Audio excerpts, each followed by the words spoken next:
Imagine a world beneath the waves, a realm of crushing pressure and eternal twilight, where human ingenuity pushes the very limits of survival. In the late 20th century, as the demand for oil surged, a new breed of pioneers dared to plumb these abyssal depths: saturation divers. These weren't just swimmers, they were engineers, mechanics, and explorers, living for weeks or even months in pressurized underwater habitats, their bodies painstakingly adapted to pressures that would instantly kill an ordinary person. Their workplace: the brutal, unforgiving expanse of the North Sea. The year was 1983. The Byford Dolphin, a colossal semi-submersible drilling rig, stood as a monument to human ambition, its towering structure piercing the turbulent waters off the coast of Norway.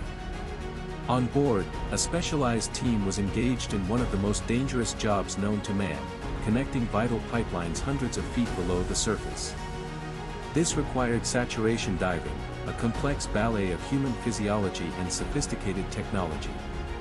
Divers would descend in a pressurized bell, link up with living chambers on the rig, and exist in a hyperbaric environment, breathing a special mixture of helium and oxygen to counteract nitrogen narcosis. Their bodies, saturated with gas, effectively became one with the crushing deep.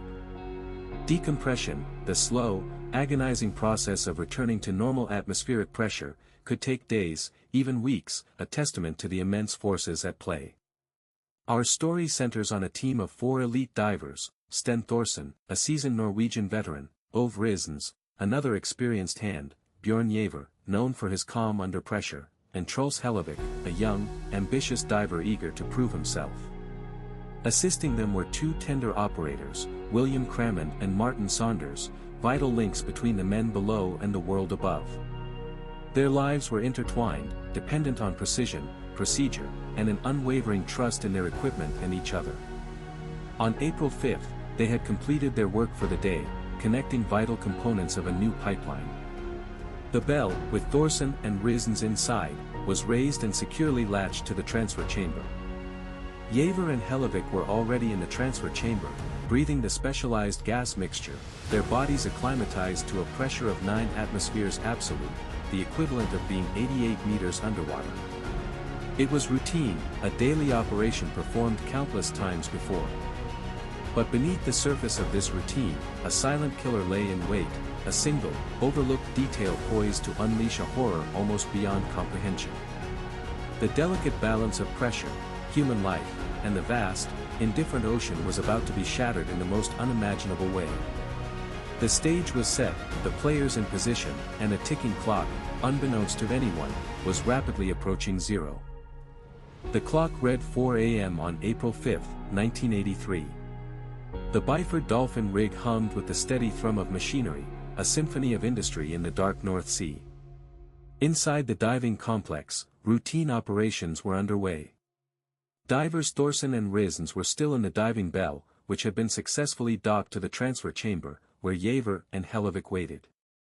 The plan was for Thorsen and Risens to transfer into the chambers, and then the bell would be sealed off, ready for its next descent. Critical to this process was the sealing clamp, a heavy-duty mechanism designed to secure the bell to the chamber and maintain the internal pressure.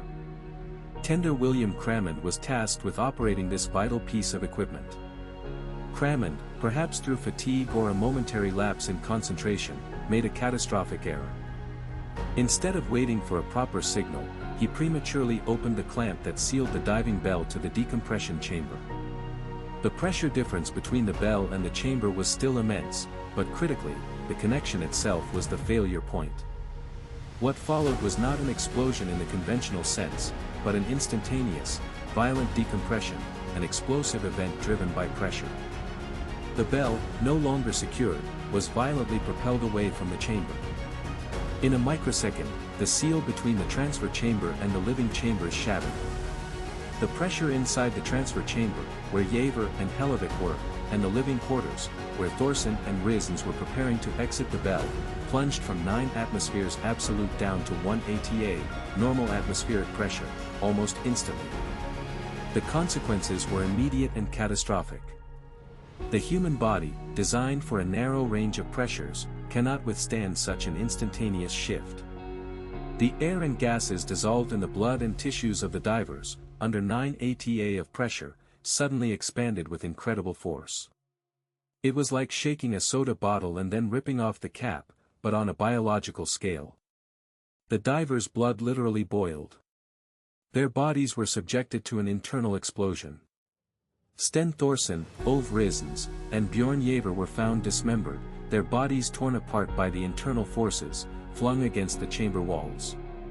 But the fate of Truls Hellevik was perhaps the most horrifying and medically unique. Hellevik, standing directly in the path of the escaping air and debris, was propelled through an impossibly small opening, a mere 60 cm diameter crescent-shaped gap created by the partial obstruction of the inner door. Showing internal injuries, blurred images of distorted metal, a silent, slow pan across a scene of destruction. His body, still under immense internal pressure, was violently forced through this narrow aperture. What remained of Truls Hellevik after this impossible passage was a gruesome testament to the sheer destructive power of pressure. His torso had been torn apart, his internal organs expelled, and his body was effectively eviscerated and fragmented by the explosive decompression, squeezed through a hole no human could possibly fit through intact. The scene that greeted the horrified crew members was one of unimaginable carnage. The Byford Dolphin, usually a hub of organized activity, fell silent, shrouded in the grim reality of a disaster that defied belief. For lives extinguished, not by drowning or impact, but by the very air they breathed, turned into a weapon by a single, tragic mistake. The silence that followed the deafening rush of air was the sound of ultimate horror, an indelible mark left on the North Sea and on the history of industrial diving. In the aftermath of the Byford Dolphin accident, a chilling silence settled over the North Sea rig. The immediate shock gave way to a harrowing recovery effort and then, inevitably, a painstaking investigation. The cause of the catastrophe was quickly identified: William Crammond's premature opening of the clamp. His failure to ensure the bell was fully equalized and secured before releasing the vital lock led directly to the explosive decompression. While Crammond himself survived the initial incident, he was deeply traumatized and later passed away from heart failure, an outcome many attribute to the immense psychological burden of the disaster. Yet, no criminal charges were ever filed against him or the company, a decision that sparked considerable debate and controversy, highlighting the complexities of industrial accidents and corporate accountability.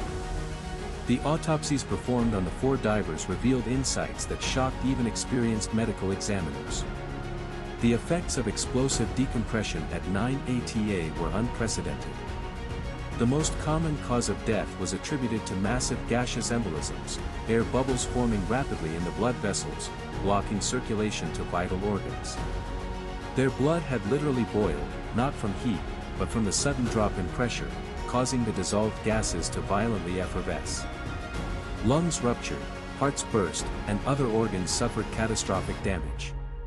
Truls Hellevik's case, however, stood out as uniquely horrific. The forensic analysis confirmed that he had been propelled through the narrow opening with such force that his entire thoracic and abdominal cavities were effectively ejected, explaining the extreme mutilation. His internal organs, propelled by the expanding gases within his own body, were violently forced out, illustrating a phenomenon rarely, if ever, witnessed in human trauma. A blur of expanding gases, stylized representation of internal organ damage, focus on scientific rather than graphic visuals. This disaster, though born of a singular human error, sent shockwaves through the entire deep-sea diving industry. It exposed critical flaws in safety protocols, operational procedures, and equipment design. The Byford Dolphin incident became a stark, undeniable case study in the physics of rapid decompression and its unimaginable impact on the human body. As a direct result, international diving regulations were rigorously reviewed and dramatically tightened. New interlocking safety mechanisms were mandated for diving bell systems, making it physically impossible to open clamps until pressure equalization was verified. Training protocols were enhanced, emphasizing redundancy and fail-safes. The families of the victims eventually received compensation, a small measure of justice for an immeasurable loss, but the scars of the Byford Dolphin accident ran deep.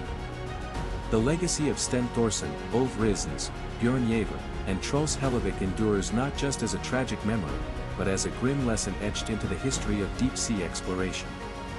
Their deaths, though horrific, contributed to making an incredibly dangerous profession safer for those who followed. The Byford Dolphin accident stands as a powerful testament to the fragility of human life in the face of immense natural forces and the critical importance of unwavering attention to detail in high-risk environments.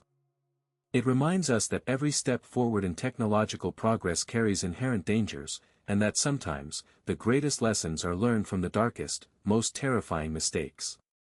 The depths still beckon, but thanks to the sacrifices of these 4 men, the journey into the abyss is now approached with a greater understanding, and a profound respect for the unseen forces that govern our world.